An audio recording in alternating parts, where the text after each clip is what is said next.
आज हम लोग केमिकल काइनेटिक्स की शुरुआत कर रहे हैं. One of the most easiest and important chapter of class 12. ये मुझे देखो पर्सनली बहुत ही आसान टॉपिक लगता है, क्योंकि सही में ये आसान है. ठीक है, अगर आपको मान लेते हैं मोल कंसेप्ट आसान लगती है, अगर आपको आयोनिक इक्विलिब्रियम अच्छी लगती है तो उन, या फिर आपको केमिकल इक्विलिब्रियम अच्छी लगती है, तो उनसे तो बेटर ही है. देखो ये चैप्टर केमिकल को तो नहीं बोलना चाहिए, क्योंकि केमिकल रियली में बहुत आसान है. आयोनिक थोड़ा सा कठिन जाता है पढ़ने में, पढ़ाने में, याद रखने में, क्योंकि बहुत सारे फॉर्मूलेस, बहुत सारे रूल्स.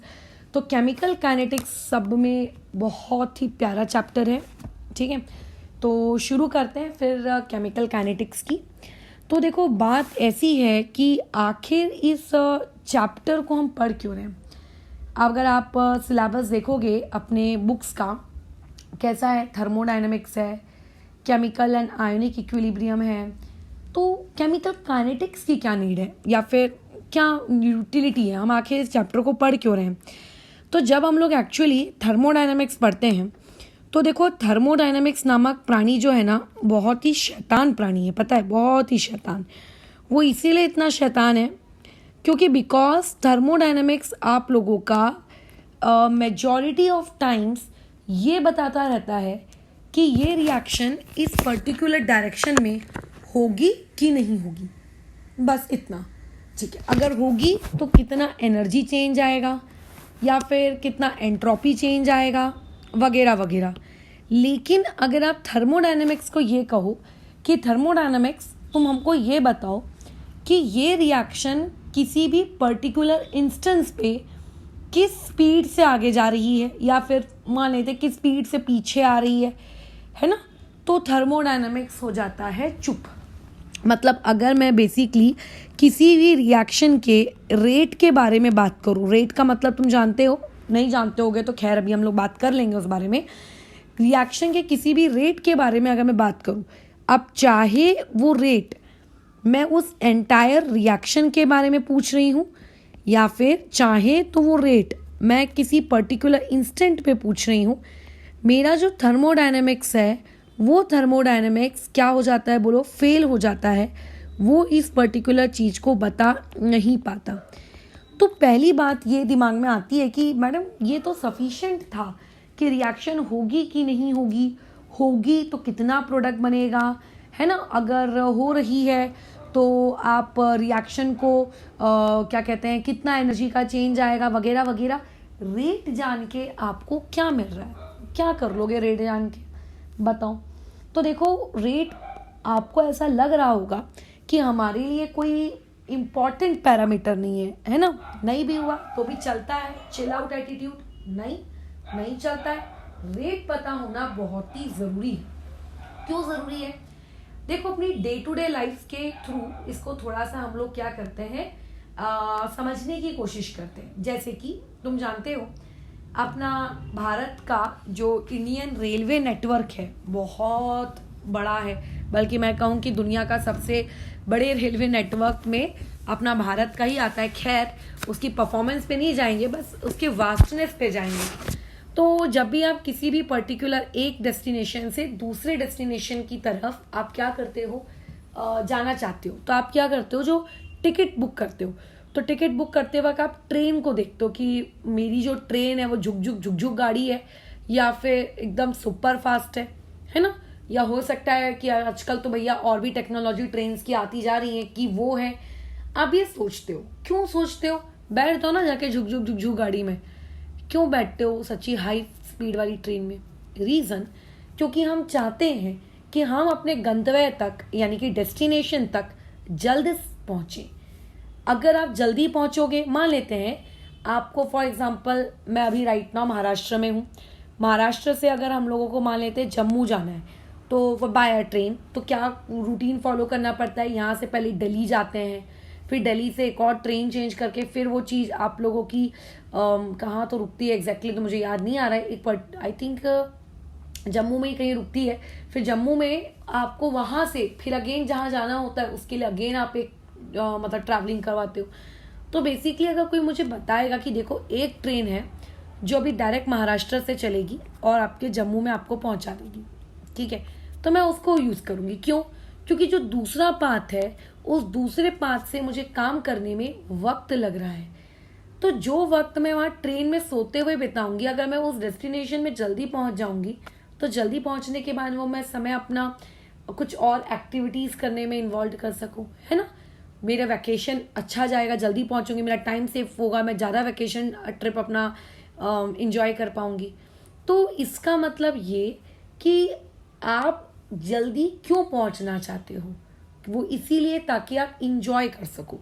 या फिर अगर मान लेते हैं कोई ऐसी जगह है अपने देश का, कोई एक ऐसा रिमोट एरिया है जहाँ पे ये सुपर फास्ट ट्रेन नहीं जाती, वहाँ पे आपकी झुक झुक गाड़ी ही जाती है, तो ऐसे में आप क्या कर सकते हो, आपकी मजबूरी रहेगी कि आप उस झुक झुक गाड़ी में ही बैठोगे, उसके थ्रू जाओगे, है ना, आपकी मजबूरी है। फिर आप सोचते हो यार मेरे को ना ये झुक गाड़ी में तो 10 घंटे लग रहे हैं पहुंचने में, तो ऐसे केस में ना यहाँ कुछ ऑल्टरनेटिव मैं देखता हूँ। तो तुम कैब में भी कर लो कि अरे कैब में तो थोड़ा जल्दी पहुंच जाएंगे, काय को ट्रेन में जाने का। तो इट मीन्स अगर तुम्हें पता रहेगा कि रिएक्शन किस या तुम्हारी कोई भी चीज़ किस स्पीड से आगे जा रही है, तो तुम उसके अकॉर्डिंग अपने आगे की प्लानिंग कर पाओगे, ठीक है, प्लानिंग कर पाओगे। तो ऐसे ही हम लोगों को केमिस्ट्री में इसीलिए ये चीज़ क्या होती है, केमिकल काइनेटिक्स इतनी ज़्यादा इमंस इम्पॉर्टेंस रखती है कि कोई भी रिएक्शन अगर आपकी होगी तो कितने समय में होगी या फिर कितनी देर में होगी या कितने तेजी से होगी, ताकि हम ये प्रिडिक्ट कर सके, ठीक है, और उसके अकॉर्डिंग हम आगे अपनी प्लानिंग बना सके। अब जैसे मान के चलते हैं, हम सब जानते हैं कि थेरी मतलब किताब की दुनिया में कोयले से, या फिर मैं कोयला नहीं बोलना चाहिए, ग्रेफाइट से मैं डायमंड बना सकती हूँ। ये एक्चुअली में केमिस्ट्री में लिखा है, ठीक है। एलिंगम डायग्राम्स होते हैं, उनके वाया ये चीज़ प्रूफ की जाती है कि हाँ बनता है, और इतना इतना ये चाहिए, इतना इतना प्रेशर चाहिए। अब मान के चलो तुम सभी के पास नटराज की पेंसिल, अप्सरा की पेंसिल, एक्सेट्रा एक्सेट्रा है, तुम सबके पास ग्रेफाइट है। अब इमेजिन करो तुम में से किसी एक इंसान की सोच ऐसी है कि अच्छा ये तो डायमंड बन जाएगा, तुम लेकर बैठे हो और टकटकी लगा के उस ग्रेफाइट की पेंसिल को देखे जा रहे हो, डायमंड बनेगा, फिर मैं बेचूंगा, फिर बेच के मैं करोड़पति बनूंगा, फिर मैं ये खरीदूंगा, मैं वो खरीदूंगी। क्या रियलिटी में, यानी कि अर्थ प्लैनेट में, लैब में, क्या हमारे लिए ग्रेफाइट को डायमंड में कन्वर्ट कर पाना पॉसिबल है क्या? अगर पॉसिबल लेट्स सी होता, मैं आर्टिफिशियल डायमंड की नहीं, मैं रियल डायमंड की बात करूँ, तो ऐसे में मुझे लगता कि सब लोग अपना जितना भी सेविंग्स है या अपनी ज़िंदगी का जो भी है वो सब क्या करते, एक तरफ करते और फैक्ट्रीज खोल के बैठ जाते ग्रेफाइट से डायमंड बनाने की। और मुझे नहीं लगता फिर डायमंड इतने महंगे होते, नहीं है पॉसिबल। वैसे ही हमारे अर्थ के अंदर जो फॉसिल फ्यूल्स होते हैं, एक्सेट्रा एक्सेट्रा, कोयला होता है, सीएनजी होती है, पेट्रोलियम प्रोडक्ट्स होते हैं, इन सबको बनने के लिए आई डोंट नो कितने करोड़ों साल लगे होंगे, है ना, कितने करोड़ों साल लगे होंगे। तो ऐसे में अगर मान के चलो तुम्हें पता ही नहीं है कि उस पर्टिकुलर प्रोडक्ट को बनने में करोड़ों साल लग रहे हैं, तो मुझे नहीं लगता हम में से जो गवर्नमेंट जागरूकता फैलाती रहती है कि जब आप सिग्नल पे रहो तो गाड़ी को बंद करो, है ना, जब आप मतलब गैस में जो खाना पका रहे हो तो कोशिश करो कि आप बॉइल्ड उसको ढक कर पकाओ, एक्सेट्रा एक्सेट्रा, ताकि फ्यूल्स को बचाया जा सके, क्योंकि ये उतने जल्दी, उतने आसानी से नहीं बनते। नहीं तो हमें अगर ये चीज़ नहीं पता होती तो हम तो यही सोचते, हाँ धरती के अंदर बनता रहता होगा, हम निकालते जाएंगे, बनता जाएगा, निकालते जाएंगे। तो हमें क्योंकि पता है कि these reactions are extremely slow processes, या फिर हमें ये पता है कि इस रिएक्शन को कंडक्ट करवाने के लिए बहुत बहुत बहुत ज़्यादा एक्सट्रीम कंडीशंस की रिक्वायरमेंट है, तो ऐसे केस में बोलो क्या होगा, ऐसे केस में आप उस रिएक्शन को फिर करवाओगे ही नहीं ना, बराबर, आप उसको करवाओगे ही नहीं। आप करवाओगे भी तो आप ऑल्टरनेटिव पाथ के बारे में कुछ सोचोगे कि यार क्या मैं ऐसा करूं कि मेरी ना ये रिएक्शन क्या है थोड़ा जल्दी हो जाए, इतनी स्लो रिएक्शन को तो यार मैं कर नहीं सकता। फिर या फिर ऐसा भी हो सकता है कि कल को तुम केमिकल काइनेटिक्स की पढ़ाई करो और तुम्हें पता चल जाए कि यार जिस रिएक्शन की तो मैं पढ़ाई कर रहा हूँ ये इतनी इतनी इतनी फास्ट रिएक्शंस हैं, ठीक है, इतनी फास्ट रिएक्शंस हैं कि इनको तो मैं किसी भी इंस्टेंट पे पढ़ ही नहीं सकता, ठीक है, इनको मैं किसी भी पर्टिकुलर इंस्टेंट पे पढ़ ही नहीं सकता। तो ऐसी फास्ट रिएक्शंस को हम कभी नहीं पढ़ते, ठीक है, ऐसी फास्ट रिएक्शंस को हम बिल्कुल नहीं पढ़ते। या फिर हम कुछ ऑल्टरनेटिव ऑप्शन सोचते हैं कि किसी तरीके से इस रिएक्शन को कुछ डाल वूल के कुछ स्लो कर दिया जाए ताकि इस रिएक्शन की स्टडी की जा सके। तो इसका मतलब अगर आपको पता है कि कोई रिएक्शन किस रेट से जा रही है, तो उस रेट के अकॉर्डिंग आप क्या कर सकते हो, अपनी प्लानिंग कर सकते हो कि उस रिएक्शन को क्या कंडीशंस देनी चाहिए या किस कंडीशन पे वो कैसी है, राइट। अगर पता चलेगा अच्छा इस नॉर्मल टेम्परेचर पे इस रिएक्शन का रेट इतना है तो थोड़ा हाई टेम्परेचर करूंगा, इतना हाई टेम्परेचर करूंगा तो इतना रेट होगा, या डिक्रीज करूंगा तो फिर मैं इतना रेट अचीव कर सकता हूँ। और अगर आप रेट अचीव कर सकते हो इट मीन्स, मतलब अगर आप रेट को कंट्रोल कर सकते हो इट मीन्स आप प्रोडक्ट के पास जल्दी पहुंच सकते हो। जैसे मान लेते हैं कोई एक स्टूडेंट है, इमेजिन करो उसको अपन ने कॉपी कंप्लीट 200 पेजेस की कॉपी लिखने का काम दिया कि तू एक दिन में एक कॉपी लिखेगा भरकर पूरी, तो मैं तेरे को 100 रुपए दूंगा। वो अपने दोनों हाथ से लिख रहा है, बोलो क्या लिख रहा है, वो छोड़ दो, दोनों हाथों से लिख रहा है। और एक दूसरा स्टूडेंट है जो बेचारा अपने एक ही हाथों से लिख रहा है, तो उसका काम जल्दी खत्म होगा। वो जितने टाइम में बेचारा सिंगल हाथ से लिखने वाला इंसान काम कर पाएगा उतनी देर में वो 2 कॉपी कर ले रहा होगा, 200 रुपए लेके जा रहा होगा।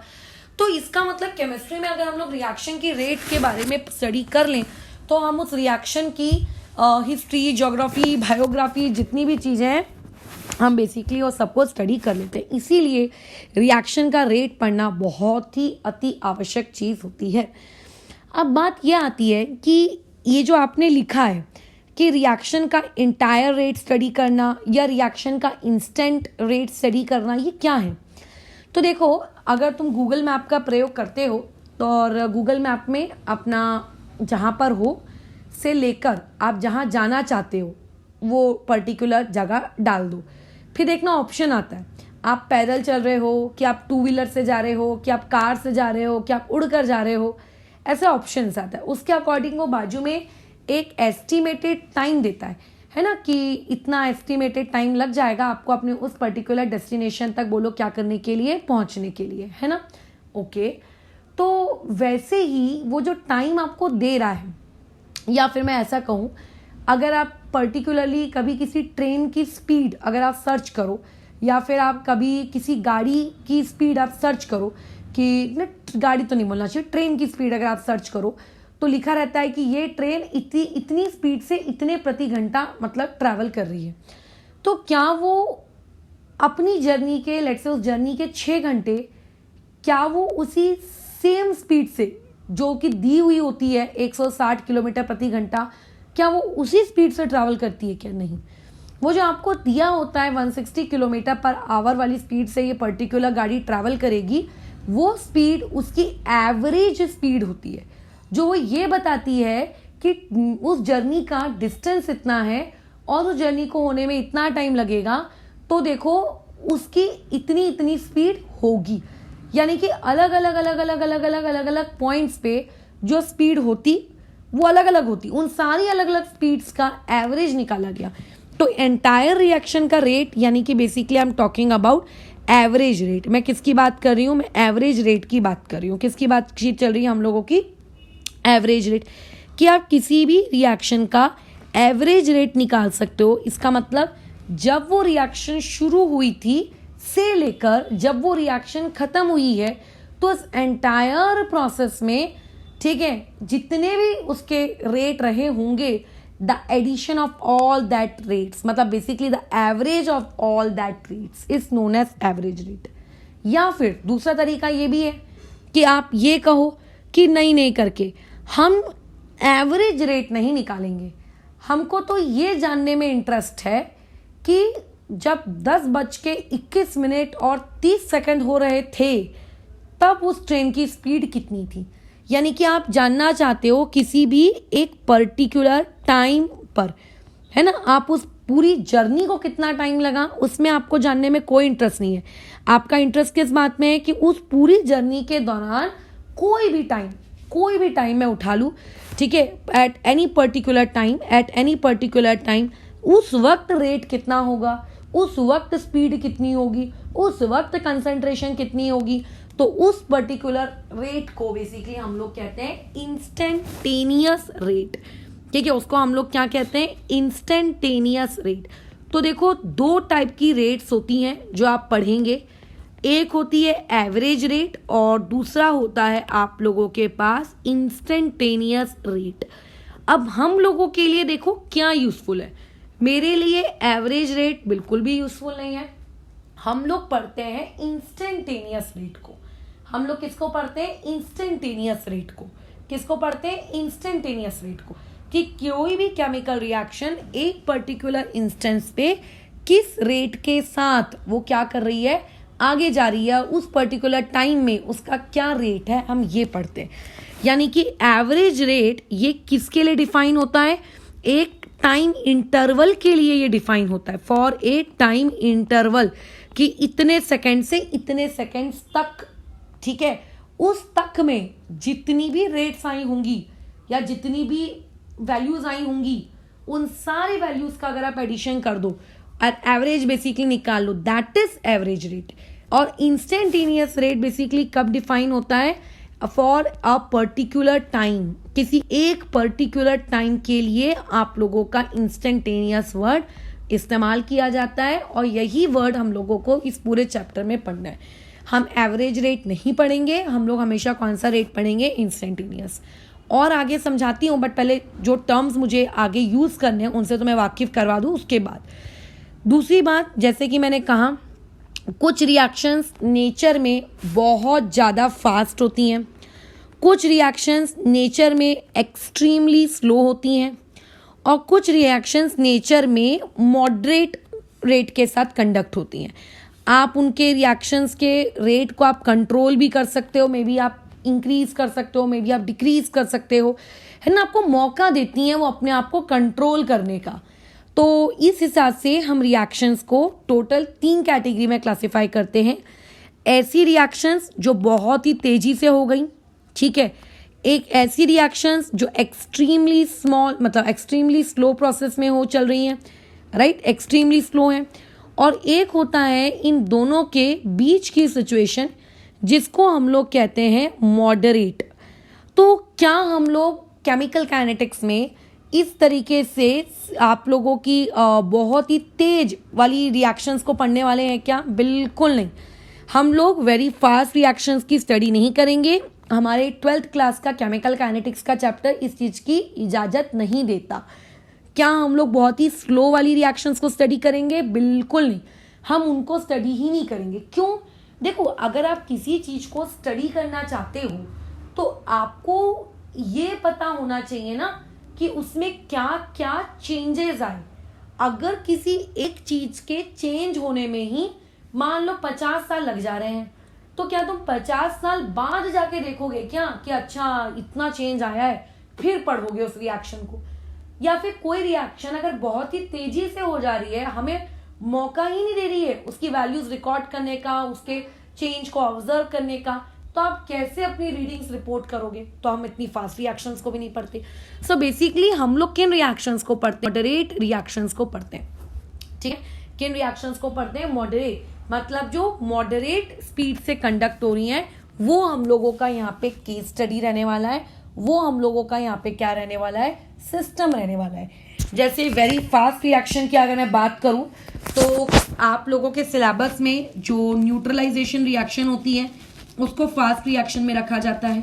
जो प्रेसिपिटेशन रिएक्शन होती है इसको आप फास्ट रिएक्शन की कैटेगरी में रखते हो, है ना? अच्छा, लेकिन मैं फिर भी बता दूं, न्यूट्रलाइजेशन रिएक्शन और प्रेसिपिटेशन रिएक्शन ये सिर्फ नाम मात्र की फास्ट रिएक्शंस है।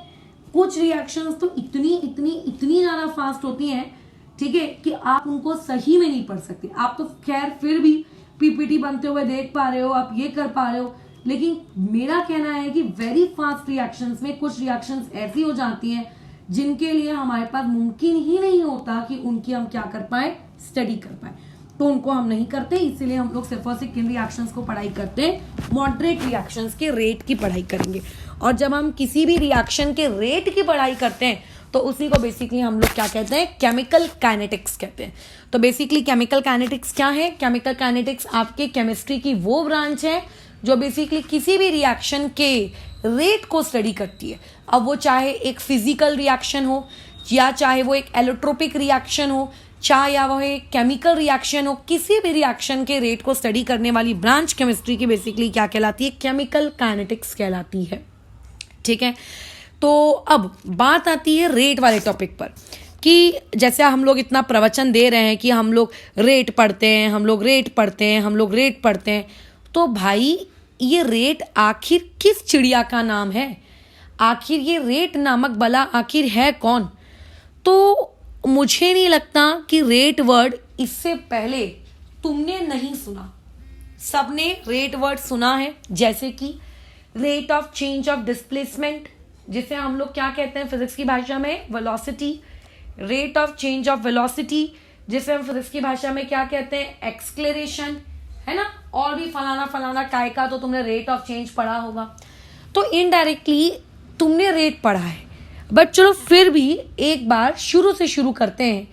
और अगर कोई तुम्हें ये पूछे कि रेट क्या है, तो आप रेट को कैसे डिफाइन करोगे? तो रेट बेसिकली होता है चेंज। ठीक है, कितना चेंज हुआ। अच्छा, कितना चेंज हुआ। अब हुआ की स्पेलिंग मुझे नहीं आती, अब देख लेना गलत हुआ होगा तो। कितना चेंज हुआ डिवाइडेड बाय, ठीक है, डिवाइडेड बाय कितने टाइम में।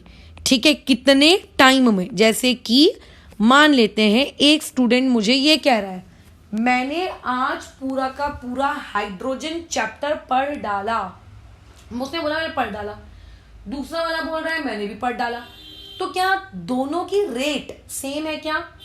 ऐसा लग रहा है। आप उनसे थोड़ी सी और इंक्वायरी करो, अच्छा तूने कब पढ़ना शुरू किया था? तो वो बताएगा मैंने ना 13 तारीख को पढ़ना शुरू किया था। और खत्म कब किया? वो बोलेगा 14 तारीख को खत्म कर दिया। मतलब एक दिन के अंदर बेसिकली उसने पूरा चैप्टर पढ़ डाला। दूसरा वाला बोलेगा भाई मैंने तो हाइड्रोजन चैप्टर 13 मार्च को पढ़ना शुरू किया था, मेरा तो खत्म हुआ है 13 अप्रैल को। मतलब उसको 1 महीना लगा। तो इसका मतलब जो दूसरा वाला बंदा है, क्या उसने रिएक्शन कंप्लीट की? हाँ, उसने भी रिएक्शन कंप्लीट की। क्या जो पहला वाला बंदा है उसने रिएक्शन कंप्लीट की? उसने भी कंप्लीट की, उसने भी अपना टास्क कंप्लीट किया। बट रेट किसकी ज्यादा है? पहले वाले की, क्योंकि उसने 1 दिन के अंदर ही वो पूरा काम कर दिया और दूसरे वाले ने 1 महीने में उस काम को कंप्लीट किया। तो आप कितना पढ़ रहे हो वो मायने नहीं रखता है, कितने समय में पढ़ रहे हो वो भी मायने रखता है। तो अगर मैं कहूंगी कि रेट क्या है, तो मेरे को ये बताना पड़ेगा कि रेट मतलब कितना चेंज हुआ, या फिर कोई भी चेंज मतलब किसी भी चीज के रिस्पेक्ट में। लेकिन मुझे ये भी तो बताना पड़ेगा कितने समय में हुआ, है ना? कितने समय में हुआ वो चेंज, तभी तो मैं बता पाऊंगी कि उस रिएक्शन की रेट क्या है। So rate is a ratio. ठीक है, so basically rate is a ratio. तो रेट आप लोगों का क्या है? एक रेशो है, जिसमें न्यूमरेटर में हम लोग क्या लिखते हैं? चेंज। किसी भी वैल्यू में कितना चेंज हुआ, इन एनी वैल्यू। ठीक है, किसी भी पर्टिकुलर पैरामीटर में कितना चेंज हुआ डिवाइडेड बाय कितने टाइम में हुआ। So that is basically known as rate. इसको हम लोग क्या कहेंगे? रेट कहेंगे। ठीक है, इसको हम लोग बेसिकली क्या कहेंगे? रेट कहेंगे। अब रेट का जो न्यूमरेटर है, यहां पे मैंने ये शब्द लिखा है any value. What do you mean by this term any value? अब मैं बोलूंगी मेरा वजन 80 किलो है, जो कि नहीं है। ठीक है, मेरा वजन लेट से 80 किलो है। मेरा टारगेट है कि मेरा वजन पहले जितना हुआ करता था 50 किलो, काश मैं उसको अचीव कर पाऊं। तो इनिशियली मेरा वजन 80 किलो अभी है और मुझे चाहिए कि काश मेरा पहले वजन था 50 केजी की थी मैं काश फिर से 50 केजी की स्लिम ट्रिम बन जाऊं, हम्पी डम्पी से, राइट? तो ऐसे केस में मैंने डिसीजन लिया अब तो चलो हम डाइटिंग करेंगे, है ना? अच्छा, अच्छी बात है, डाइटिंग करेंगे। अब ऐसे में मैंने अपना वजन घटाओ आंदोलन शुरू किया। अब हुआ क्या? 1 महीना हो गया। 1 महीने के बाद मैं चेक कर रही हूं कि मेरा वेट कितना हुआ। तो मैं क्या देखूंगी? 80 का 80 है। पता नहीं भैया कैसी डाइटिंग की। तो ऐसे में कोई तुमसे पूछेगा कि कितना चेंज आया वेट में, रेट क्या है, वेट के चेंज, वेट लॉस का रेट क्या है, तो मैं क्या जवाब दूंगी? 0, क्योंकि कोई चेंज ही नहीं आया। भले ही मैंने 1 समय का वक्त लिया, 1 महीने का वक्त लिया, बट कोई चेंज ही नहीं आया। तो ऐसे केस में अगर रेट आपको कैलकुलेट करनी है तो क्वांटिटी में चेंज आना बहुत ज़रूरी है। क्या आना बहुत ज़रूरी है? चेंज। अब वो क्वांटिटी कुछ भी हो सकती है, मेरे लिए वेट है, किसी के लिए हाइट है। मान लेते हैं तुम लोगों की हाइट या तुम्हारे घर में जो भाई बहन है उनकी हाइट अभी मान लेते हैं 3-4 फुट के वो लोग हैं, वो चाहते हैं कि हमारी हाइट अभी 1 साल बाद नेक्स्ट बर्थडे पे इतनी होनी चाहिए। तो तुम काउंट करके देख लो कि तुम इस बर्थडे में थे तब तुम्हारी हाइट कितनी थी, जब तुम उस बर्थडे में पहुंचे तब तुम्हारी हाइट कितनी है, यानी कि चेंज कितना है, डिवाइड बाय 1 ईयर। तो तुम्हें पता चल जाएगा कि तुम्हारी हाइट का बढ़ने का रेट क्या है। तो रेट अगर आपको पहचानना है तो basically rate is the ratio of change in any quantity divided by the time taken for that change. उस चेंज के लिए कितना समय लगा, वो चेंज वाली वैल्यू कुछ भी हो सकती है। मेरे लिए वेट हो सकती है, किसी के लिए हाइट हो सकती है ना, किसी के लिए बालों की लेंथ हो सकती है कि भैया 1 साल में मेरे बालों की लेंथ कितनी बढ़ी, किस रेट से मेरे बाल बढ़ रहे हैं। किसी के लिए नाखूनों की लेंथ हो सकती है, किसी के लिए वॉल्यूम हो सकता है, किसी के लिए उसके बॉडी के अंदर का हीमोग्लोबिन कंटेंट हो सकता है, किसी के लिए उसकी बॉडी के अंदर प्लेटलेट्स का कंटेंट हो सकता है। So any change is taken, can be taken, not is taken, can be taken. अब क्योंकि मैं बायोलॉजी की भाषा नहीं कर रही हूँ, मतलब पढ़ाई नहीं कर रही हूँ, मैं केमिस्ट्री पढ़ रही हूँ, तो यहाँ पे चेंज हम क्या लेंगे, यहाँ पे हम एक चेंज वॉल्यूम को ले सकते हैं, यहाँ पे हम लोग चेंज टेम्परेचर को ले सकते हैं यहाँ पे हम प्रेशर को ले सकते हैं, यहाँ पे हम लोग चेंज कंसंट्रेशन को ले सकते हैं, एक्सेट्रा एक्सेट्रा एक्सेट्रा, बहुत सारी चीज़ों को लिया जा सकता है। बट क्या मैं इन सारी चीज़ों को पढ़ूंगी? नहीं। आप इनमें से इस केमिकल काइनेटिक्स चैप्टर में सिर्फ और सिर्फ कंसंट्रेशन का चेंज पढ़ने वाले हो। यानी कि अगर कोई एक रिएक्शन हुई तो उस रिएक्शन के अंदर उसकी कंसंट्रेशन में कितना चेंज आया, या फिर कभी कभार हम प्रेशर को पढ़ लिया करेंगे। तो ये बेसिकली हम लोगों के वो 2 पैरामीटर्स होने वाले हैं जो इस चैप्टर में आप डील करोगे। और आई थिंक यही 2 पैरामीटर्स हमने केमिकल इक्विलिब्रियम में भी पढ़े थे। KPKC अगर याद होगा तो केमिकल इक्विलिब्रियम 11th स्टैंडर्ड है ना। तो इसका मतलब राइट नाउ मुझे केमिकल काइनेटिक्स में मात्र 2 प्रकार के रेट्स को स्टडी करना है। एक पहला मुझे स्टडी करना है, बोलो क्या, कि समय के साथ साथ कंसंट्रेशन में कितना बदलाव हुआ, यानी कि I am going to study rate is equals to change in concentration, let my concentration be C divided by delta T। एक मैं ये पढ़ूंगी और दूसरा मैं ये पढ़ूंगी कि हो सकता है प्रेशर में कितना चेंज आया हो समय के साथ साथ, यानी कि rate equal to delta P upon में बोलो कितना, डेल्टा T। दोनों में से कुछ भी पढ़ना है, कुछ भी पढ़ा जा सकता है ना, दोनों में से कुछ भी पढ़ा जा सकता है। बट ज़्यादातर केसेस में 99% केसेस में हम इस चीज़ की स्टडी करने वाले हैं, यानी कि कंसंट्रेशन के टर्म्स में हम लोग क्या करने वाले हैं, स्टडी करने वाले हैं। तो रेट हम कंसंट्रेशन के टर्म में पढ़ेंगे, और वो भी मैं बता दूं कौन सा रेट पढ़ेंगे हम लोग, एवरेज पढ़ेंगे कि इंस्टेंटेनियस पढ़ेंगे, इंस्टेंटेनियस रेट पढ़ेंगे। एवरेज रेट मेरे किसी काम का नहीं है, ठीक है, केमिकल काइनेटिक्स में हमारे किसी काम का नहीं है। बोलो कौन, एवरेज रेट। तो हम किस रेट को पढ़ने वाले हैं, हम इंस्टेंटेनियस रेट को पढ़ने वाले हैं। और इंस्टेंटेनियस रेट में भी मोस्ट ऑफ द टाइम्स हम किसको पढ़ेंगे, आपके कंसंट्रेशन वाले रेट को पढ़ेंगे। प्रेशर वाले को देखो बहुत कम ही पढ़ेंगे जब हम लोगों के रिएक्टेंट्स ATM या प्रेशर के टर्म्स में दिए होंगे तब। अदरवाइज हम लोगों की पढ़ाई हमेशा किसके टर्म्स में होगी, आप लोगों के कंसंट्रेशन के टर्म्स में होगी। डन, ठीक है। तो ये तो भैया अभी केमिकल काइनेटिक्स का मैंने इंट्रो दिया तुमको। ये जो इतने 10-15 मिनट की 20-25 मिनट की जो बातचीत हुई, इससे मैंने एक इंट्रो दिया कि आप पढ़ने क्या वाले हो, है ना, आप पढ़ोगे क्या, आप करोगे क्या, किस चीज़ को पढ़ना है, क्यों पढ़ना है। अब हम लोग घुसते हैं इसके अंदर, इस चैप्टर के अंदर। तो इस चैप्टर के अंदर घुसने से पहले तुमको 2 चीज़ों के बारे में बहुत इम्पॉर्टेंट जानकारी होनी चाहिए। पहले तो आपको ये पता होना चाहिए कि एवरेज रेट कैसे निकाली जाती है, और दूसरा आपको ये पता होना चाहिए इंस्टेंटेनियस रेट कैसे निकाली जाती है, या फिर इंस्टेंटेनियस रेट आखिर किस चिड़िया का नाम है। तो देखो, average rate is a very simple thing, बहुत सिंपल थिंग है। क्या है एवरेज रेट? मैंने कहा एवरेज रेट का मतलब होता है किसी भी टाइम इंटरवल में, है ना, किसी भी टाइम इंटरवल में कितना चेंज हुआ, ठीक है, किसी भी टाइम इंटरवल में मतलब 10 मिनट से 15 मिनट के बीच में कितना चेंज हुआ, 1 घंटे और 2 घंटे के बीच में बोलो कितना चेंज हुआ। तो अगर कभी भी आप किसी भी चेंज को टाइम इंटरवल में काउंट कर रहे हो तो आप उस पर्टिकुलर चेंज को या उस पर्टिकुलर रेट को आप एवरेज रेट कहते हो। तो बहुत ही सिंपल है। अगर आपको कल को कोई ये पूछे कि एवरेज रेट को फॉर्मूला क्या है तो आप बहुत ही आसान तरीके से उसको समझा सकते हो कि देख भाई, एवरेज रेट का जो फॉर्मूला होता है R average equal to delta C upon delta T, जहां पे डेल्टा सी का मतलब बोलो क्या है, कितना चेंज क्रिएट हुआ कंसंट्रेशन में, यानी कि सी फाइनल माइनस सी इनिशियल, और टाइम कितने टाइम में वो चेंज क्रिएट हुआ, यानी कि टी फाइनल माइनस बोलो क्या, टी इनिशियल। इसे कहते हैं हम लोग एवरेज रेट। तो किसी भी केमिकल रिएक्शन की अगर आप एवरेज रेट निकाल रहे हो, इसका मतलब ये है कि आप किस एक टाइम इंटरवल में वो चीज निकाल रहे हो। आप क्या कर रहे हो, एक पर्टिकुलर टाइम इंटरवल में वो चीज कैलकुलेट कर रहे हो।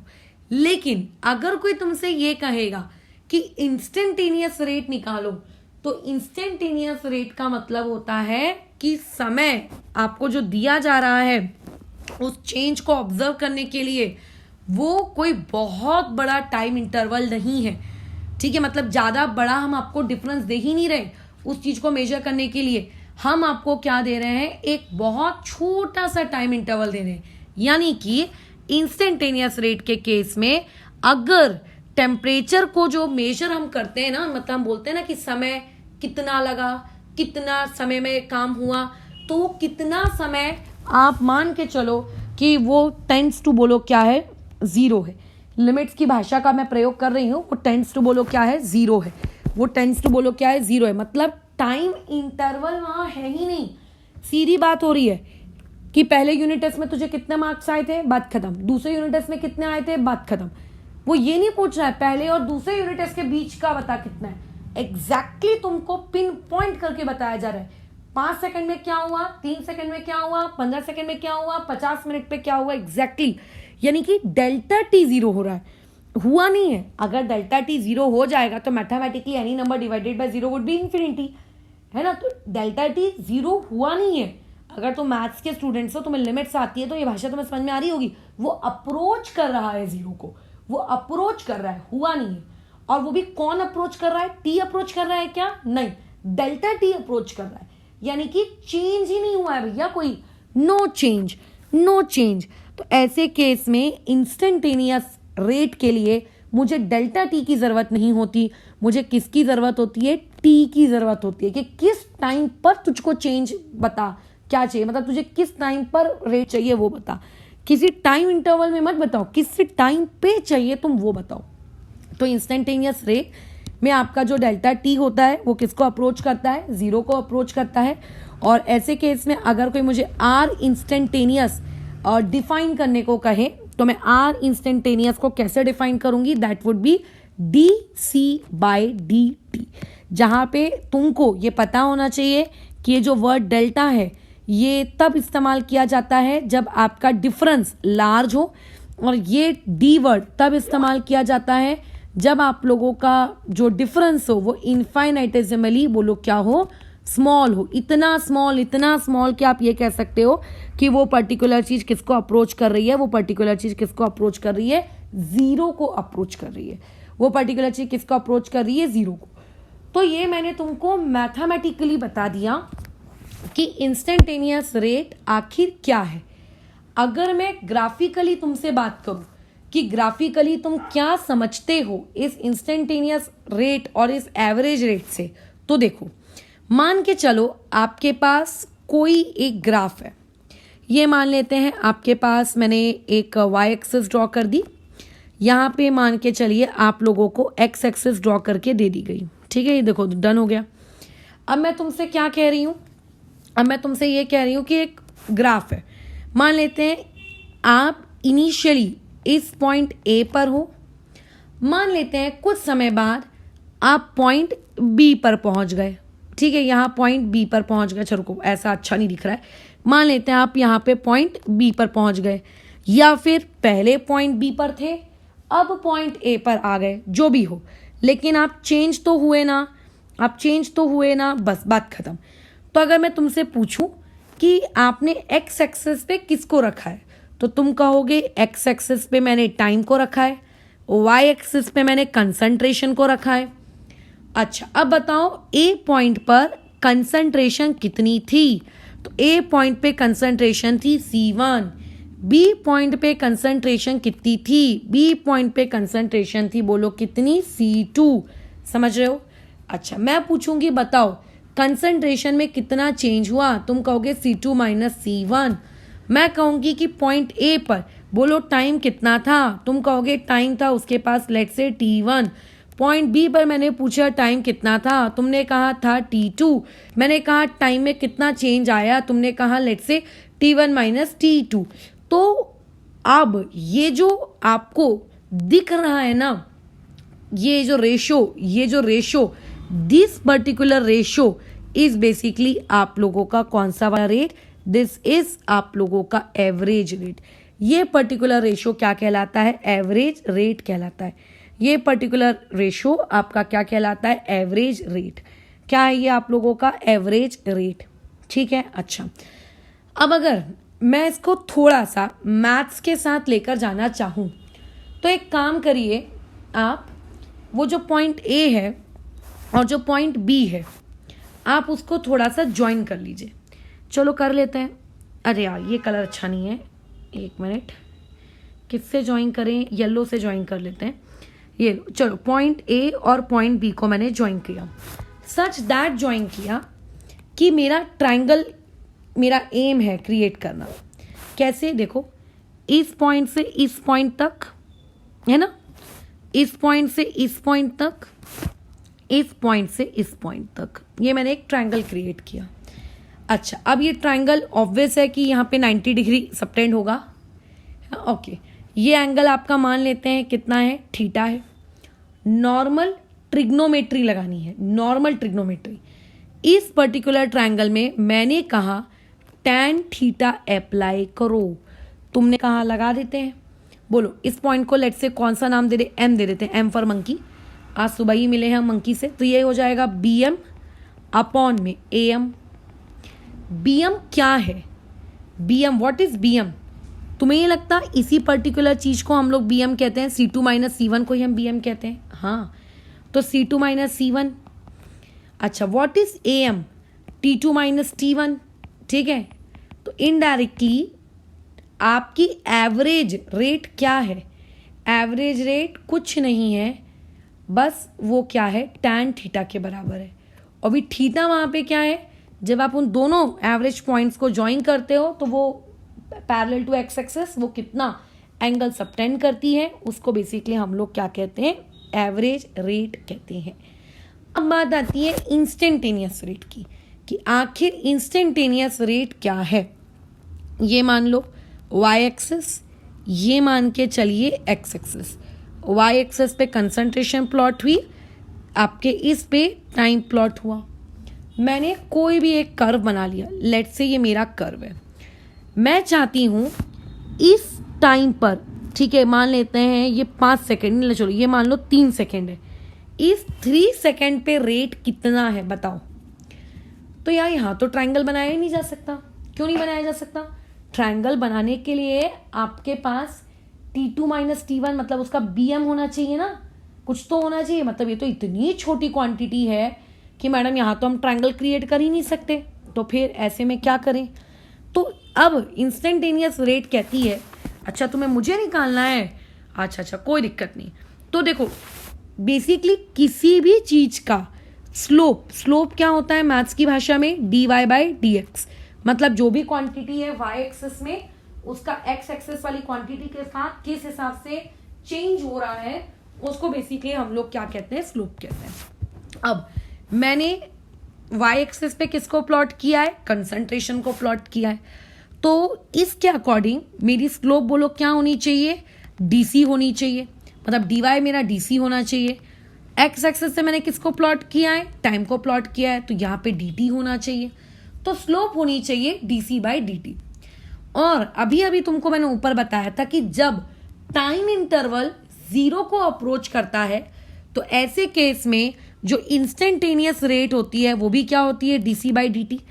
तो इन दो इक्वेशंस को क्या तुम्हें देखकर ये नहीं लग रहा कि ग्राफ के अनुसार किसी भी रिएक्शन की इंस्टेंटेनियस रेट उस पॉइंट पर ग्राफ के किसके बराबर होती है, स्लोप के बराबर होती है।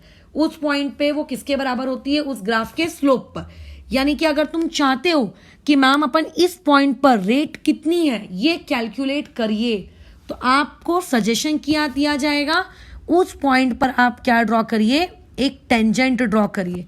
मैथ्स ऐसी ही होती है, मैथ्स में ये चीज आई थिंक तुमने सीखी होगी कि आप उस पर्टिकुलर पॉइंट पे क्या करिए, टेंजेंट ड्रॉ करिए। ठीक है, वो टेंजेंट आपके एक्स एक्सिस के साथ ये कितना एंगल, पॉजिटिव एंगल ये बना रही है, ये मान लेते हैं थीटा एंगल बना रही है लेट्स से। ठीक है, तो ये theta will give you what, इससे आप क्या निकाल सकते हो, स्लोप निकाल सकते हो। What is the formula of slope, tan theta. और जब आप ये फॉर्मूला tan थीटा से आपको अगर स्लोप पता चल गई, वो स्लोप और आपका रेट आपस में क्या है, इक्वल, तो आपको रेट पता चल गया। तो किसी भी इंस्टेंटेनियस रिएक्शन के लिए उसका जो रेट होता है वो बेसिकली किसके बराबर होता है, उस इंस्टेंटेनियस पॉइंट पर अगर आप एक टेंजेंट ड्रॉ करते हो तो वो टेंजेंट, ठीक है, कितना tan थीटा फॉर्म कर रही है उसके बराबर होता है। ठीक है, किसके बराबर होता है, उस क्वांटिटी के बराबर होता है। तो ये कहानी थी रेट के बारे में कि तुम्हें समझा रही हूं मैं कि रेट क्या होता है, रेट क्या होता है, रेट क्या होता है। अब तुम्हें सिखाया जाएगा कि रेट किस तरीके से लिखा जाता है, बट उसको सिखाने से पहले दो छोटे छोटे न्यूमेरिकल्स कर लेते हैं। अब देखो, आपको क्वेश्चन में ये दिया हुआ है टाइम आप लोगों के पास है 600 सेकेंड्स और दूसरी तरफ आपके पास टाइम कितना दिया है, 1200 सेकेंड्स। ठीक है, अच्छा, आपके पास कुछ ना कुछ एक रिएक्टेंट है लेट्स से, उस रिएक्टेंट की कंसंट्रेशन दी हुई है 600 सेकेंड पे, उसकी कंसंट्रेशन है 1.24 इंटू 10⁻³ फिर जब 1200 सेकेंड हो गए तब उसकी कंसंट्रेशन है 0.93 इंटू 10⁻³ है ना। अब क्वेश्चन में उसने ये पूछा है आपको यहां से क्या कैलकुलेट करना है, एवरेज रेट कैलकुलेट करना है। ठीक है, क्या कैलकुलेट करना है, एवरेज रेट। अब भाई ये एवरेज रेट मैं कैसे निकालूं, एवरेज रेट बहुत ही सिंपल सी चीज है। क्या होता है एवरेज रेट, कि कंसंट्रेशन में, वैसे तो किसी भी क्वांटिटी में, बट हम लोग किस में पढ़ने वाले, कंसंट्रेशन में पढ़ने वाले, कि कंसंट्रेशन में, प्रेशर में या किसी दूसरी क्वांटिटी में कितना चेंज आया। और चेंज आया मतलब final value minus initial value, यही करोगे, final value minus initial value. तो फाइनल वैल्यू बोलो कौन है, फाइनल वैल्यू ये है, ये आपकी फाइनल वैल्यू है, ये आप लोगों की कौन सी वैल्यू है, ये आपकी इनिशियल वैल्यू है। इन दोनों का minus will give a change. तो कितना आ जाएगा, 0.93 माइनस 1.24, 10⁻³ को कॉमन निकाल लेते हैं और अपॉन में क्या रखते हैं, चेंज इन टाइम। तो फाइनल टाइम कितना है, 1200 सेकेंड, इनिशियल टाइम कितना है, 600 सेकेंड, तो ये आएगा। अब आप कर लो उसको सॉल्व। तो अगर उठाओ अपना कैलसी से जरा ये कैलकुलेशन करो, 0.93 माइनस 1.24, ठीक है। अच्छा, कितना आ जाएगा, 24 और आपका 7 यानी कि 31, यानी कि 0.31 डिवाइडेड बाय कितना हो जाना है इसने, 600 इंटू 10⁻³ कितनी, -3। तो ये चीज हो जाएगी 31/6 इंटू 10⁻⁻5 इंटू 10⁻⁻2। ठीक है, अच्छा, 31 डिवाइडेड बाय 6 ये आ जाएगा आपका 5.1 10⁻⁻7। यानी कि जो मेरे पास एवरेज रेट है वो मेरा एवरेज रेट क्या है, इतना है। मेरे पास मेरा एवरेज रेट इतना है। तो जब भी एवरेज रेट निकालने को कहे तो कैसे निकालना है, जितना चेंज हो रहा है वो, और जिस टाइम इंटरवल में वो चेंज हो रहा है वो। इस तरीके से आपको एवरेज रेट मिल जाएगा। इतना आसान है क्या निकालना, एवरेज रेट को कैलकुलेट करना। कुछ भी कठिन काम नहीं है, फटाफट फटाफट आंसर आ जाता है। ठीक है, चलो एक क्वेश्चन मैं तुम्हारे लिए दे रही हूं, उसको तुम कैलकुलेट करोगे।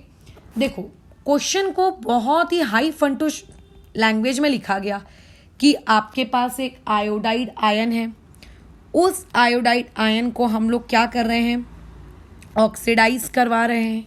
किसकी मदद से ऑक्सीडाइज करवा रहे हैं, हाइपोक्लोराइड आयन की वजह से ऑक्सीडाइज करवा रहे हैं। किसमें, बेसिक मीडियम में। ठीक है, ये सब आपको परेशान करने के लिए रचा गया षड्यंत्र है और कुछ नहीं। रिएक्शन दे दी, I negative plus ClO negative arrow Cl negative plus IO negative, ये आपको दे दिया। फिर उसके बाद वो तुमसे ये पूछ रहा है कि जो आयोडाइड आयन है, उस आयोडाइड आयन की कंसंट्रेशन आपको कहाँ कहाँ पे दी हुई है, डिफरेंट इंटरवल पर आपको वहां पर क्या है, दी हुई है। आर एज फॉलोज, ये आपको दी हुई है। ठीक है, अच्छा क्या दी हुई है, जैसे एक कॉलम टाइम का और दूसरा कॉलम आयोडाइड आयन का, आयोडाइड आयन के कंसंट्रेशन का।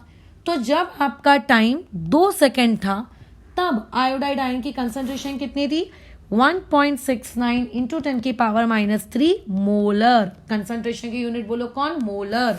अच्छा टाइम कितना था, 8 सेकेंड, तब कंसंट्रेशन की कितनी वैल्यू आई, 1.01 10⁻³ मोलर। अब आपको क्वेश्चन पूछ लिया कैलकुलेट करो, क्या कैलकुलेट करो भैया, एवरेज रेट कैलकुलेट करो, खत्म।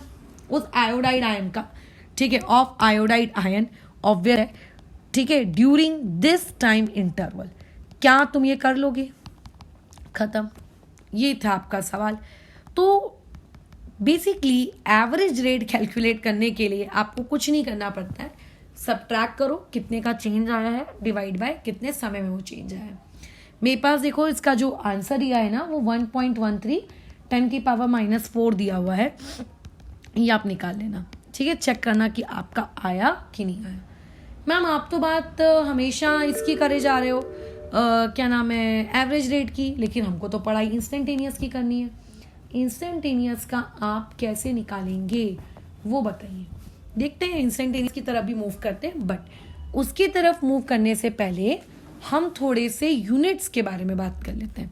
देखो रेट की यूनिट क्या है, what is the unit of rate. तो पहले तो मैं तुम्हें बता दूं कि रेट क्या है। जैसा कि मैं अभी जब से लास्ट के 45 मिनट से बोलती आ रही हूँ, रेट का मतलब है न्यूमरेटर में किसी भी वैल्यू का कोई चेंज। बट इस चैप्टर में हम लोग स्पेसिफिकली क्या पढ़ने वाले हैं, कंसंट्रेशन। तो हो सकता है कंसंट्रेशन का चेंज हो न्यूमरेटर में, लेकिन डिनोमिनेटर में तो टाइम होगा। एंड आपके पास प्रेशर के टर्म्स में ये चीज कैसी लिखी जा सकती है, डेल्टा P अपॉन में बोलो कितना, डेल्टा T। दोनों ही तरीके हैं रेट को डिफाइन करने के। अब अगर न्यूमरेटर में कंसंट्रेशन है तो यूनिट भी कंसंट्रेशन की ही होगी। तुम लोग कितनी यूनिट्स जानते हो कंसंट्रेशन की, मैं मोलैरिटी जानती हूँ, मोलैलिटी जानती हूँ, नॉर्मैलिटी जानती हूँ, ppm जानती हूँ, ppb जानती हूँ, वेट बाय वेट जानती हूँ, वेट बाय वॉल्यूम जानती हूँ। ये सब पढ़ा है तुमने 11th क्लास में, ये सारी कंसंट्रेशन की यूनिट्स है। बट इनमें से सबसे ज्यादा फेमस यूनिट कौन सी है कंसंट्रेशन की, तो मोलैरिटी। तो अगर मुझे रेट कैलकुलेट करना है तो मैं कैसे करूंगी बोलो, रेट कैलकुलेट, न्यूमरेटर में जो क्वांटिटी है उसकी यूनिट लिख दो। तो न्यूमरेटर में तो कंसंट्रेशन है तो हमने लिख दिया मोलैरिटी, और डिनोमिनेटर में जो क्वांटिटी है उसकी यूनिट लिख दो। तो डिनोमिनेटर में कौन है, टाइम। अब देखो टाइम की बहुत सारी यूनिट हो सकती है, ईयर हो सकता है, मंथ हो सकता है, सेकेंड हो सकता है, आवर हो सकता है, मिली सेकेंड, नैनो सेकेंड, कुछ भी। बट जैसा कि तुम पढ़ते आ रहे हो आज तक, ऐसा ही यूनिट टाइम की क्या ली जाती है, सेकेंड। तो इसीलिए जो रेट होगी, रेट उस रेट की जो यूनिट है, यूनिट ऑफ रेट बोलो वो क्या होगी, वो होगी मोलैरिटी सेकेंड इनवर्स। और मोलैरिटी का सिंबल क्या होता है, कैपिटल M। और सेकेंड इनवर्स को मैं कैसा लिख दूंगी आप लोगों का ये इस तरीके से, ये यूनिट होगी किसकी, आपके रेट की। ठीक है, ये यूनिट होगी किसकी, रेट की। अब जिन लोगों ने बेसिक केमिस्ट्री पढ़ी है उनको इतना तो पता होता है कि मोलैरिटी होता है मोल्स डिवाइडेड बाय वॉल्यूम, वो भी लीटर में। यानी कि अगर मैं इस मोलैरिटी को चेंज करना चाहूं, मुझे नहीं अच्छी लग रही मोलैरिटी पर सेकेंड, तो मैं मोलैरिटी को क्या लिख सकती हूं, मोल्स अपॉन में सेकेंड आपका वॉल्यूम, वो भी लीटर वाला, डिवाइडेड बाय सेकेंड। तो मोल्स की यूनिट बोलो क्या होगी, मोल्स की यूनिट हो जाएगी MOL, वॉल्यूम की यूनिट हो जाएगी लीटर, तो डिनोमिनेटर में है इसलिए लीटर इनवर्स, और ये डिनोमिनेटर में सेकेंड है इसलिए सेकेंड इनवर्स। तो ये दोनों ही किसकी यूनिट है, रेट की यूनिट है। अब मैंने पूरी की पूरी बातचीत मोलैरिटी के टर्म्स में की, बट ज़रूरी है क्या कि कंसंट्रेशन मोलैरिटी के टर्म्स में लिखी जाए, मोलैरिटी के टर्म्स में लिखी तो, PPM के टर्म्स में लिखी तो, अगर मान लेते हैं नॉर्मैलिटी के टर्म्स में लिखी तो यार जिस भी टर्म्स में लिखे उस टर्म में तुम निकाल लेना। मैंने मोलैरिटी के टर्म्स में इतने इसीलिए लिखा है क्योंकि जनरली कंसंट्रेशन को हम अगर कुछ ना बताया जाए तो मोलैरिटी के टर्म्स में ही एक्सप्रेस करते हैं इसीलिए। बट इसका ये कतई मतलब नहीं है कि आप मोलैरिटी के अलावा कोई दूसरी कंसंट्रेशन टर्म नहीं ले सकते, आप ले सकते हो। ठीक है, अच्छा अब प्रेशर है, प्रेशर अगर होता क्वेश्चन में तो देखो प्रेशर की विभिन्न यूनिट्स हैं, बट जो बहुत ही कॉमन यूनिट है वो कौन सी होती है, ATM, अपॉन में टाइम की बोलो second, so answer would be what, ATM second inverse. ये हमारी यूनिट आ जाएगी बोलो किसकी, रेट की। तो रेट की यूनिट दुनिया जहां में ATM सेकेंड इनवर्स होगी ऐसा नहीं होगा। Chemical reaction when expressed in terms of pressure then rate is ATM second inverse. अब फिजिक्स में देखो rate of change of displacement की यूनिट बोलो क्या होगी, मीटर पर second. Rate of change of velocity की यूनिट क्या होगी, मीटर पर सेकेंड स्क्वायर। तो किस चीज के रेट के बारे में बात कर रहे हो उसके अकॉर्डिंग यूनिट क्या करती है, वेरी करती है। क्योंकि मैं मेरे चैप्टर में कंसंट्रेशन के रेट के बारे में बात कर रही हूँ, सो देयरफॉर यहाँ पे हम लोग क्या यूज कर रहे हैं, मोलैरिटी। अदरवाइज हम क्या यूज कर सकते थे, कुछ और भी जो भी होता है न्यूमरेटर में। डिनोमिनेटर में तो क्योंकि हमेशा टाइम ही रहेगा, जो चीज बदलेगी वो तो हमेशा आपके कहाँ बदलेगी, न्यूमरेटर में बदलेगी। ठीक है, क्लियर है यहाँ तक। तो ये था केमिकल काइनेटिक्स का इंट्रोडक्टरी वीडियो। इसमें हमने केमिकल काइनेटिक्स का इंट्रोडक्शन पढ़ा। क्या पढ़ा हमने, केमिकल काइनेटिक्स का इंट्रोडक्शन। अब हम लोगों को केमिकल काइनेटिक्स में उतरना है। केमिकल काइनेटिक्स में उतरने के लिए हम लोगों को दो टर्म्स डिफाइन करनी है। ठीक है, हमें क्या करनी है, दो टर्म्स डिफाइन करनी है। जरा सीखते हैं वो दो टर्म्स क्या है। बातचीत पूरी क्लास में रेट के बारे में ही होगी। मैंने तुमसे क्या कहा, हम इंस्टेंटेनियस रेट पढ़ने वाले हैं। हम क्या पढ़ने वाले हैं, इंस्टेंटेनियस रेट।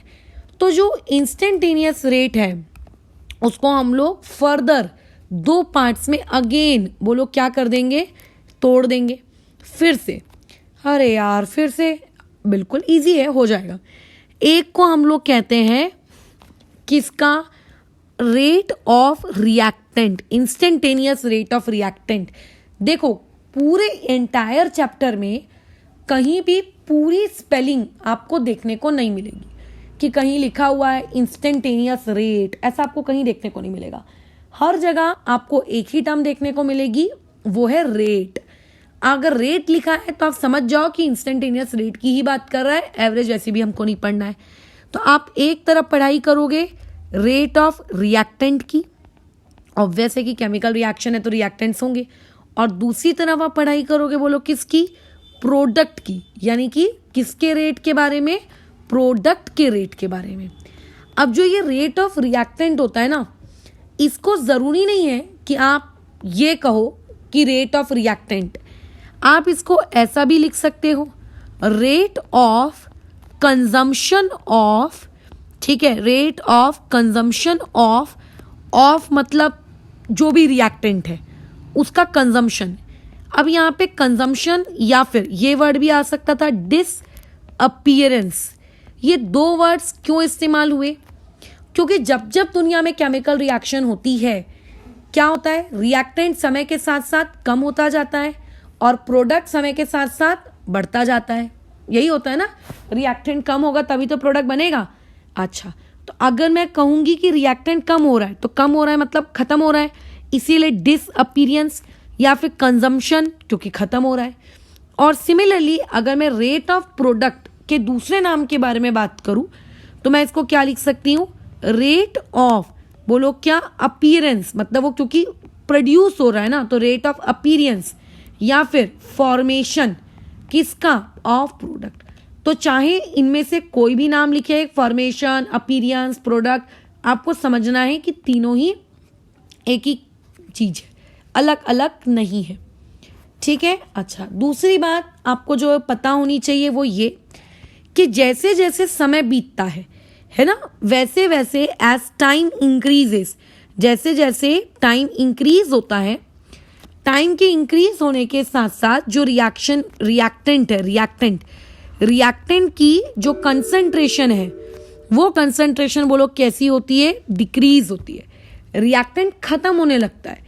और जैसे जैसे टाइम बढ़ता है वैसे वैसे जो प्रोडक्ट होता है उस प्रोडक्ट की कंसंट्रेशन बोलो क्या होने लगती है, इंक्रीज होने लगती है, क्योंकि प्रोडक्ट बन रहा है। तो अगर मैं ग्राफिकली रिएक्टेंट वाली रिएक्शन को रिप्रेजेंट करूं कि वाई एक्सिस पे मैंने कंसंट्रेशन ले लिया किसका, रिएक्टेंट का, एक्स एक्सिस पे मैंने किसको ले लिया, टाइम को ले लिया, तो ये चीज कैसी दिखेगी, ये चीज ऐसी दिखेगी। इसका मतलब क्या है, इस ग्राफ का मतलब क्या है कि धीरे धीरे चीजें समय के साथ साथ बोलो क्या हो रही हैं, आप लोगों की खत्म हो रही हैं।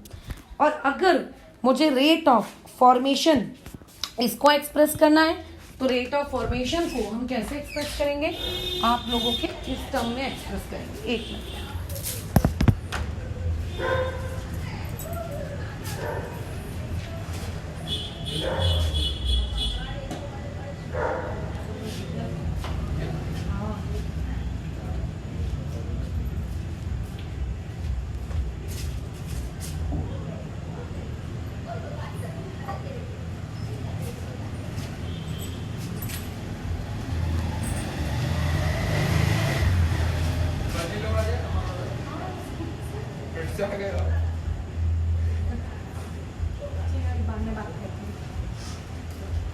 ठीक है।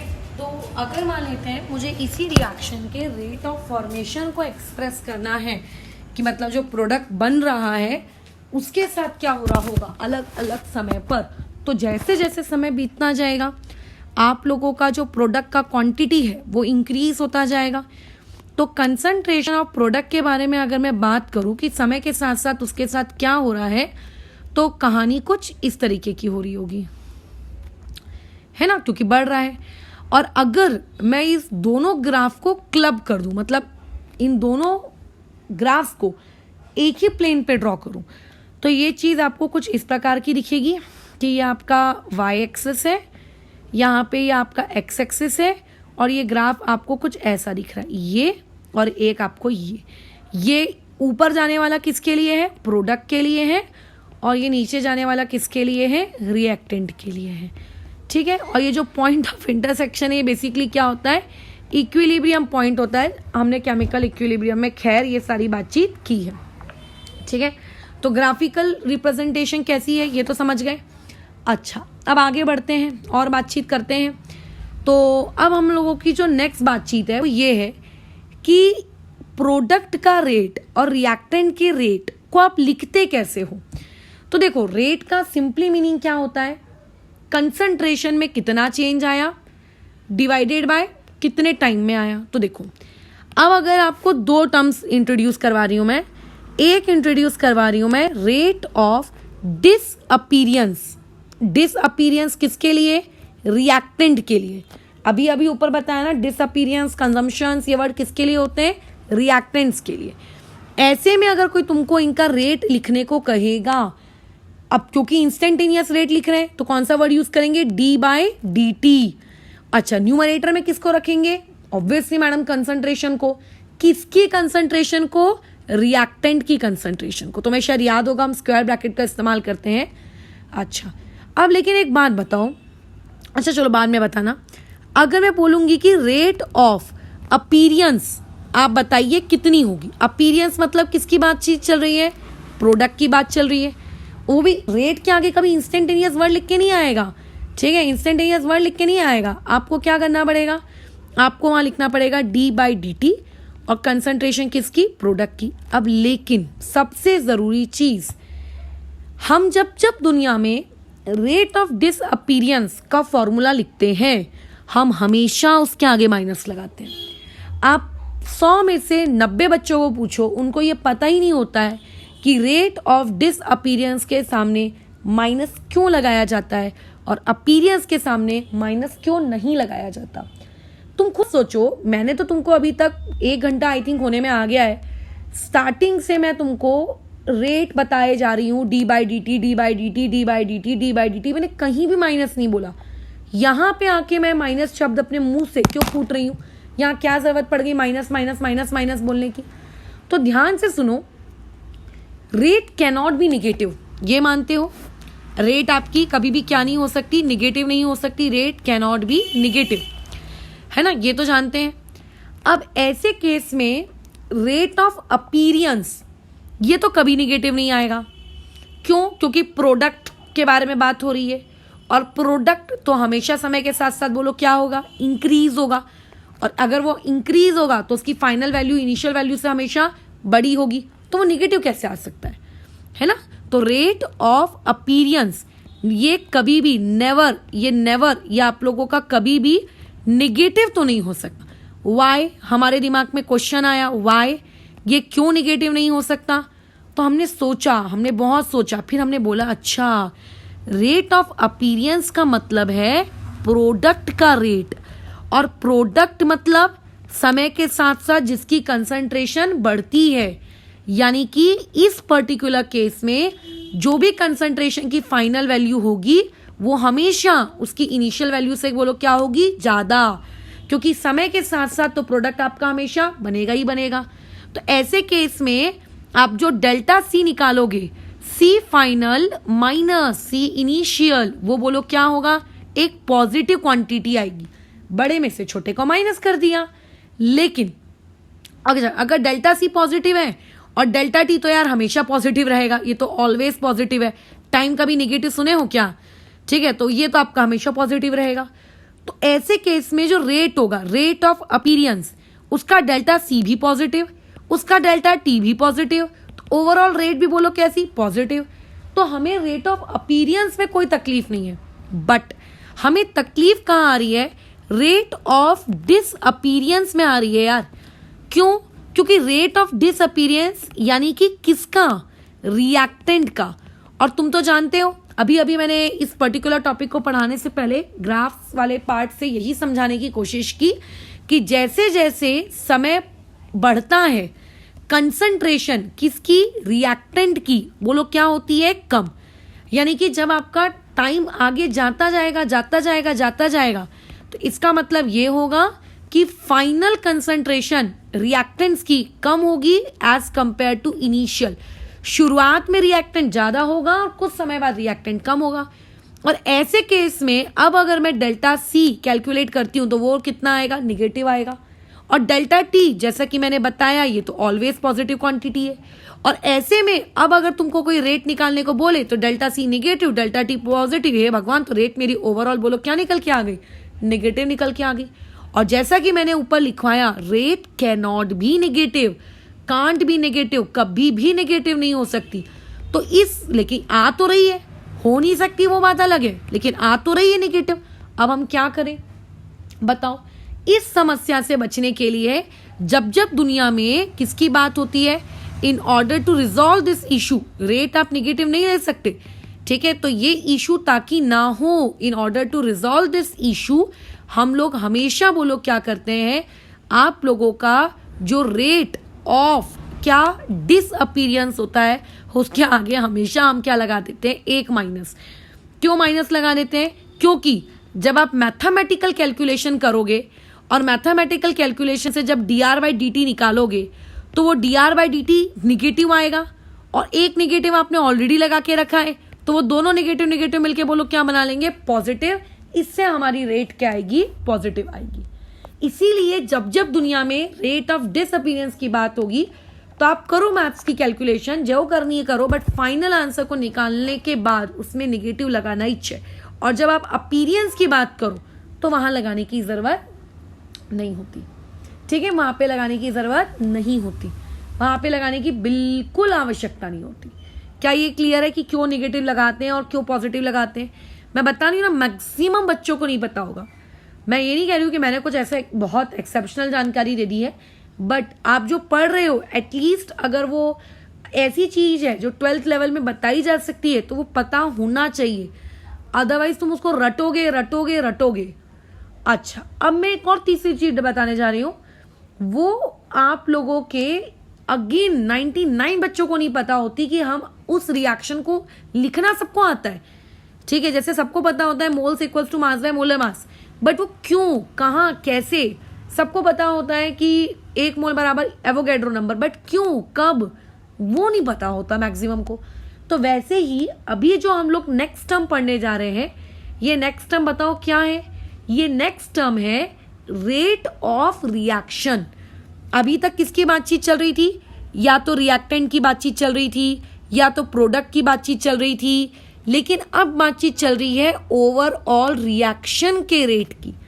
एक रिएक्शन की रेट कैसे लिखी जाती है, तो पहले सुनो सीखो, उसके बाद मैं रीजन देके समझाऊंगी आखिर ऐसा क्यों। देखो, मान लेते हैं आपको कोई एक रिएक्शन दी हुई है, आपको लिख के दिया है A plus B, sorry not B, 2B plus 3C, ये आपको बना के दे रहा है एक प्रोडक्ट।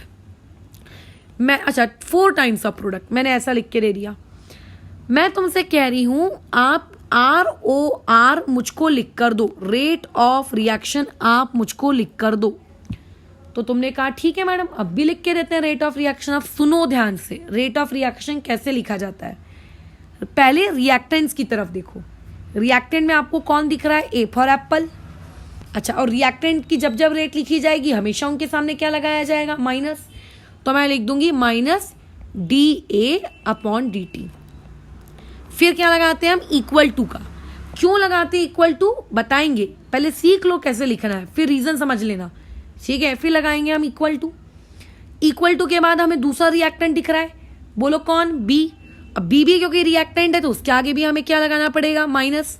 लेकिन जब जब आप दुनिया में रेट ऑफ रिएक्शन लिखते हो तब तब आपको स्टोक्योमेट्री का ध्यान देना है। तब तब आपको किसका ध्यान देना है? स्टोक्योमेट्री का ध्यान देना है। B की स्टोक्योमेट्री कितनी है? 2 है। B की स्टोक्योमेट्री कितनी है? 2 है। तो आप जो माइनस लगाए हो ना, उस माइनस के आगे आपको एक और टर्म लिखनी पड़ेगी। बोलो कितनी?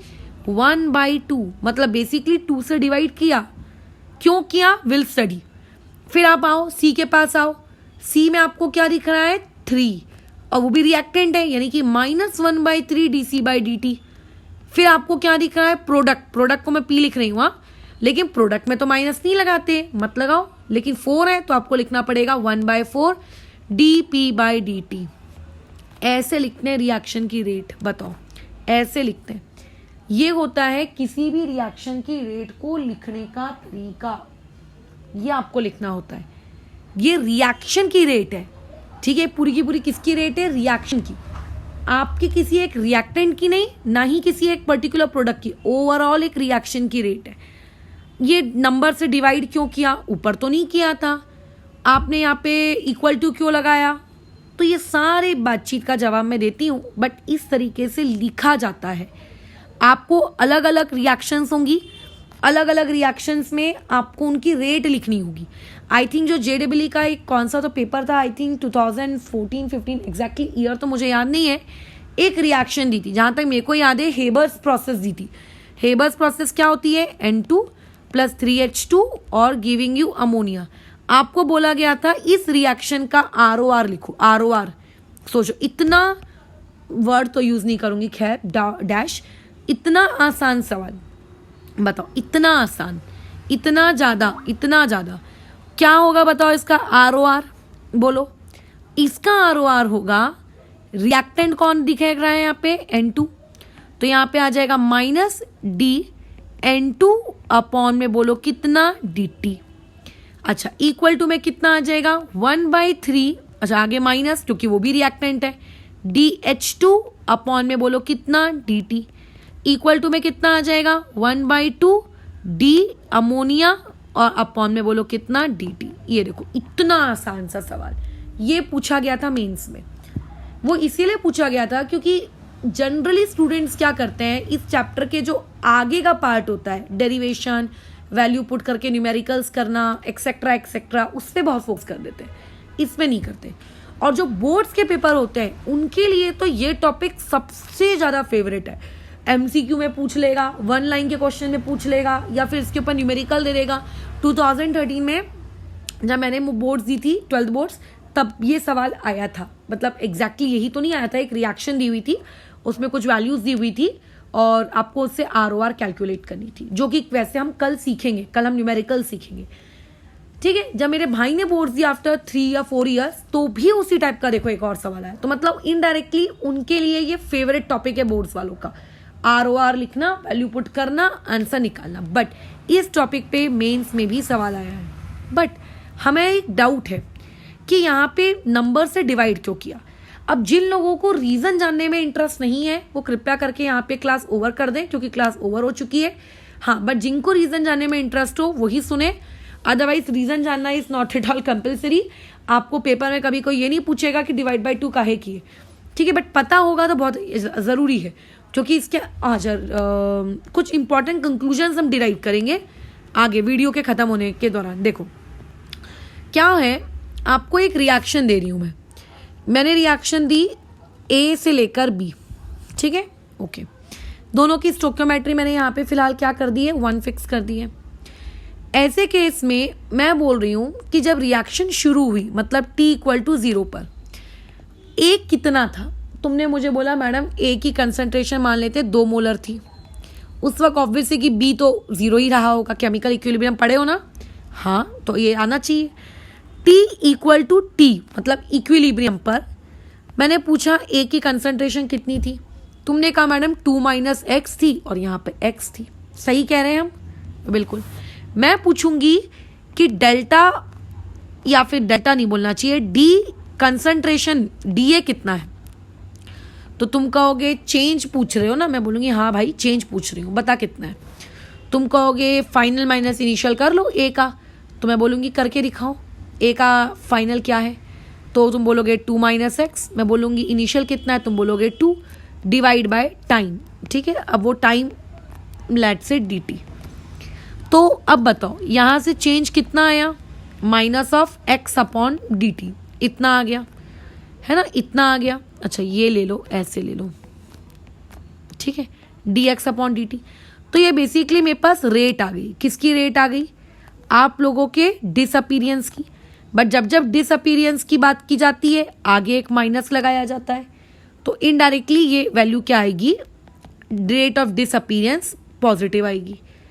अब अगर मैं पूछूंगी कि एक काम करो प्रोडक्ट की रेट निकालो, तो प्रोडक्ट की रेट निकालने के लिए आपको क्या चाहिए, आपके B में कितना चेंज आया आपको ये चाहिए। B अब कितना है x, पहले कितना था 0, तो कितने का चेंज आया, dx/dt का चेंज आया। इससे क्या देखने को मिल रहा है कि ROD और ROA ये आपस में मैच कर रहे हैं, है ना, ये दोनों सेम है। अच्छा, और बेसिकली इसी को मैं क्या कहती हूँ, रेट ऑफ रिएक्शन भी कहती हूँ। ROD और ROA दोनों को ही हम रेट ऑफ रिएक्शन कहते हैं। अब आप एक काम करो, इस तरीके की कुछ हरकत कर दो, 2 times of A giving you 3 times of B। अब बताओ क्या हो जाएगा, जब आप T = 0 पर हो, आपके पास मान लेते हैं A 2 मोलर है, ये तो 0 होगा। जब आप इक्विलिब्रियम पे पहुंचोगे तो ये हो जाएगा 2 - 2x और ये हो जाएगा 3 टाइम्स ऑफ x।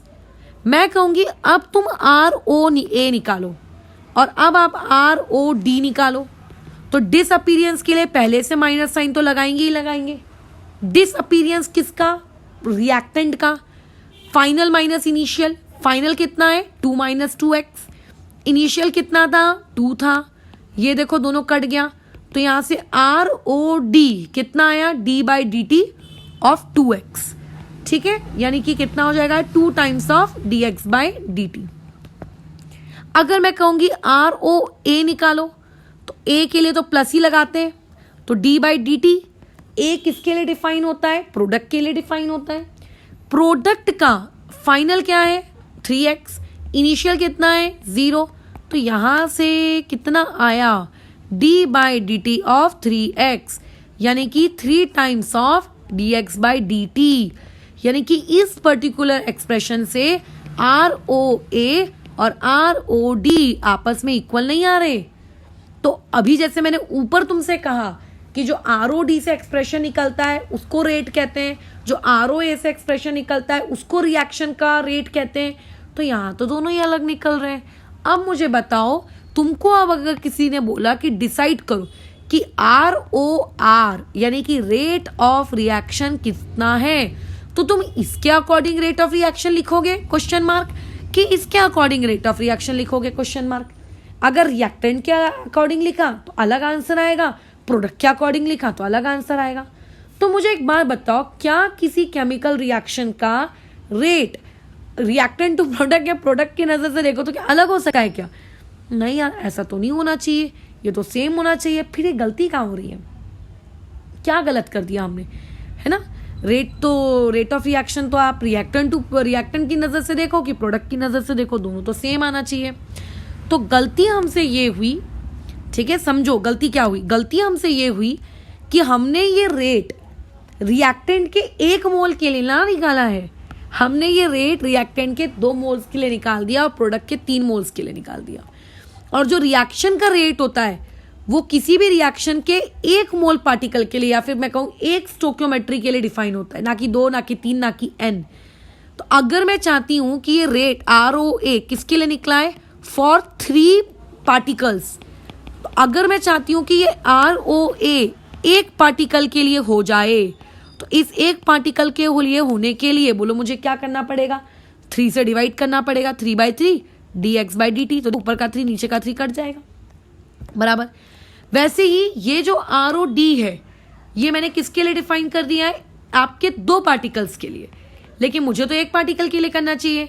तो 1 पार्टिकल के लिए बोलो मेरे को क्या करना पड़ेगा, ROD फॉर 1 पार्टिकल, उसको आप 2 से डिवाइड कर दीजिए क्योंकि आपने 2 के लिए डिफाइन कर दिया है। अब जब आप उसको 2 से डिवाइड करेंगे तो देखो ऊपर का 2 नीचे का 2 कट गया और आंसर ये dx/dt, तो यानी कि दोनों तरफ से फिर तो dx/dt आ गया। अब आपका ROA और अब आपका ROD बोलो क्या है, इक्वल।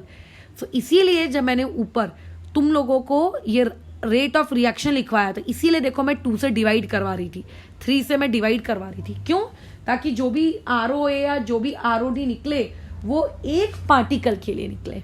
किसके लिए निकले, वो 1 पार्टिकल के लिए निकले, ना कि कितनों के लिए, ना कि आपके 2 पार्टिकल, ना तो आपके 3 पार्टिकल्स, इनके लिए, समझ रहे हो। इसलिए जब भी ROR लिखे तो आपको स्टोक्योमेट्री से डिवाइड करना है, और अगर स्टोक्योमेट्री से डिवाइड करना है इसका मतलब स्टोक्योमेट्री इन्वॉल्व हो गई, और अगर स्टोक्योमेट्री इन्वॉल्व हुई है तो रिएक्शन शुड बी बैलेंस्ड, यानी कि व्हेनेवर यू राइट, ठीक है, व्हेनेवर यू राइट ROR तो हमेशा चेक करिए reaction should be balanced, reaction क्या होनी चाहिए, बैलेंस्ड होनी चाहिए, है ना। जब आप KP/KC लिखते थे केमिकल इक्विलिब्रियम में, तो वहां पे भी हम उनकी स्टोक्योमेट्री का इस्तेमाल करते थे, वहां पे भी क्योंकि हम स्टोक्योमेट्री का इस्तेमाल करते थे तो हम लोगों को वहां पे भी बैलेंसिंग की ज़रूरत पड़ती थी, बिना बैलेंसिंग के काम करोगे तो गड़बड़ हो जाता था।